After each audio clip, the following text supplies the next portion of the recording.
Welcome to this explainer. You know that old saying, you can't take your wealth with you when you die? Well, what if that isn't entirely true? Today we're diving into a totally fascinating array of accounts. We're talking everything from ancient mythology all the way to some really spine-chilling modern-day paranormal investigations. And they all point to one thing. The afterlife seems to have incredibly strict rules, hard boundaries, and sometimes a pretty heavy price of admission.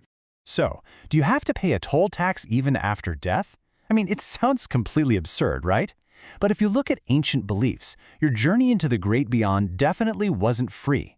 You actually needed hard currency to cross over to the other side. And if you showed up empty-handed, the consequences were absolutely terrifying. Okay, let's dive into this with Section 1, the ancient fast tag of death. According to the ancient texts, when a soul finally reaches the rivers of the underworld, like the famous river Styx, they don't just magically float across. No way. They are met by a genuinely terrifying ferryman named Charon. He's described as this frightening figure with long, unkempt hair and a really distinct hat. Charon is the ultimate gatekeeper. He just stands by his boat waiting. And let me tell you, he does not work for free. So how did you pay him?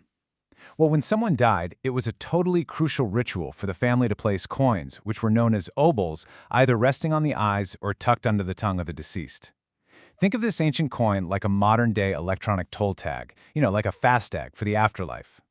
Without this literal gateway payment, you were completely stuck. So, what happens if your family simply forgets to pack your afterlife toll money? The punishment was honestly severe. If you showed up empty-handed, Charon would straight up refuse you entry. Your soul would be forced to just wander the desolate, freezing shores of the river for exactly 100 years before he'd finally let you cross. It was this massive, heavy responsibility placed on the living to make sure the dead could actually find peace. But hey, even the realm of the dead had administrative hiccups, right? Our sources highlight this absolutely fascinating myth where a living man actually tricked his way into the underworld. He sang so beautifully to Charon that he literally melted the ferryman's cold heart just so he could go visit his deceased lover.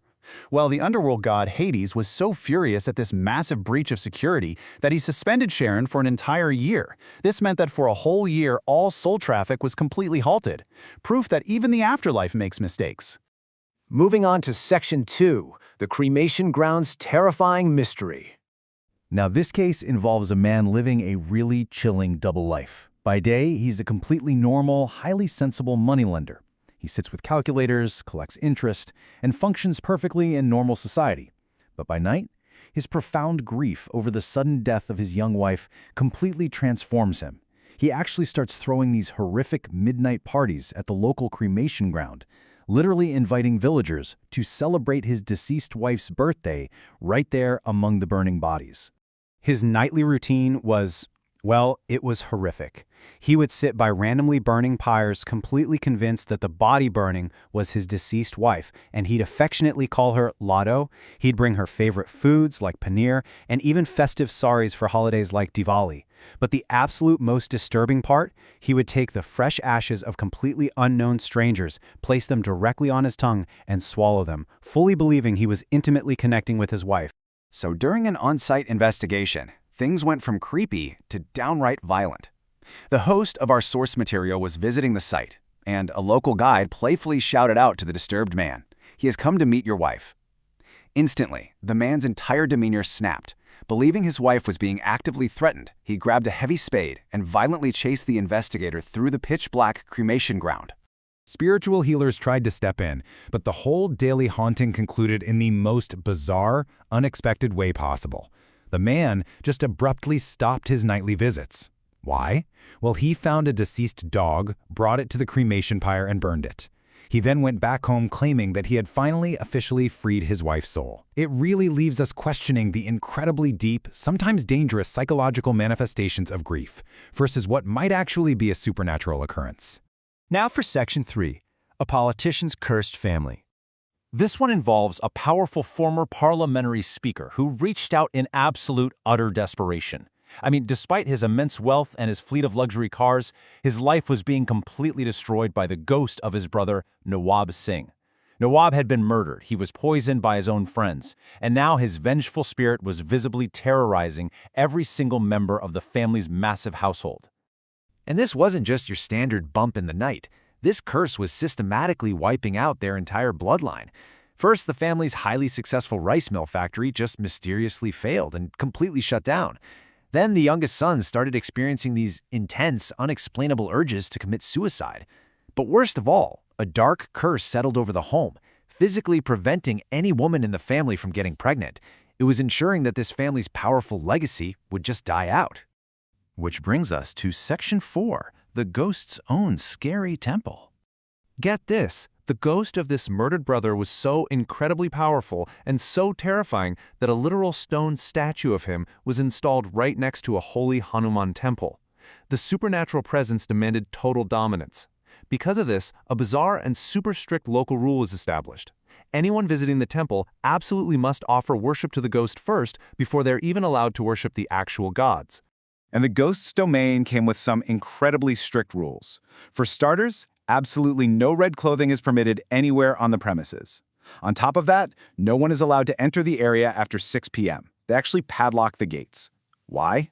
Because the dark energy there is literally lethal. The 4 men who originally poisoned Nawab Singh, they were all mysteriously killed at this exact same spot by the vengeful spirit.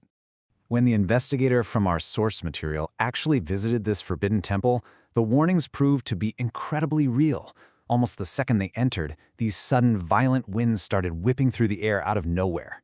The camera crew was just overwhelmed by this instant, heavy feeling of dread and literally begged to leave.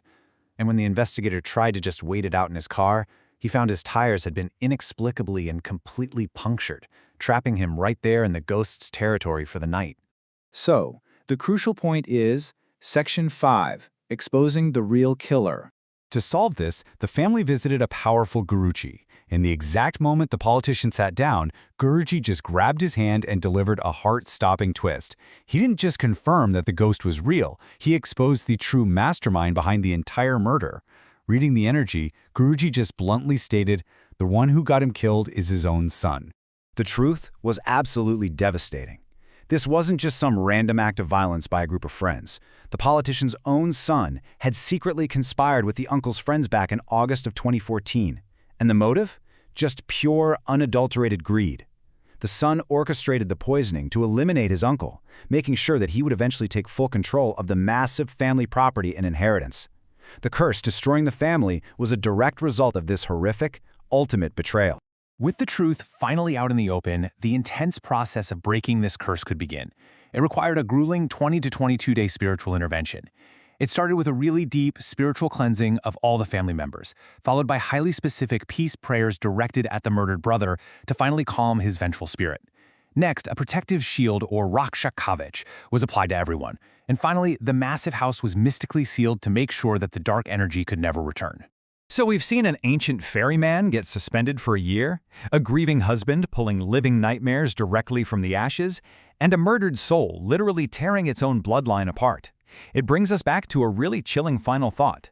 If a spirit can get trapped at an afterlife toll booth, or mistakenly haunt the living because of a brutal family betrayal, we really have to ask, do the administrators of the afterlife make mistakes too? It's a pretty terrifying thought to leave you with. Thank you so much for joining me for this explainer, and keep questioning what lies beyond.